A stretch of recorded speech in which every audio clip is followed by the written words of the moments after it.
তো শেখ মুজিব স্বাধীনতা চায়নি এই কথা বলাটা ঠিক না। আবার কেউ কেউ বলে উনি জয় বাংলার পরে জয় পাকিস্তান বলেছেন। 7ই মার্চে আমি মঞ্চে ছিলাম, আমার দায়িত্ব ছিল, উনি জয় বাংলা বলে শেষ করেছে, এরপরে একটা শব্দ বলে নাই। আপনি ওই 19 মিনিটের কথা বলেন, আপনি যে পাশে বসেছিলেন। আরে এইটা কল্পনার বাইরে। সামনে যাতে রিভলভারের রেঞ্জের মধ্যে উনাকে গুলি করে না বের ফেলতে পারলে ব্যারিকেড করা ছিল শক্ত বাঁশ দিয়ে। এটার ভিতরে ছিল মেয়েরা, আমাদের এই মমতাজ, ইকু, সাকি, ফোরকান, এরা ছিল সামনে, সমস্ত মেয়েদের বসানো হয়েছিল।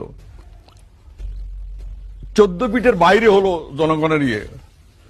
ওনার বক্তৃতার সাথে মনে হয় যেন এইভাবে ঢেউ উঠতেছে মানুষের মধ্যে। যেই মাত্র বললেন এইবারের সংগ্রাম আমাদের মুক্তি সংগ্রাম, এইবারের সংগ্রাম আমাদের স্বাধীনতা সংগ্রাম, স্বাগত জানালেন বক্তৃতায়, চিৎকার করে 10-12 ফিট উপরে লাফ দিয়ে উঠতেছে, ওইটা সেন্সেস হয়ে যাচ্ছে। শত শত ছাত্র, যুবক, রাজনৈতিক কর্মী।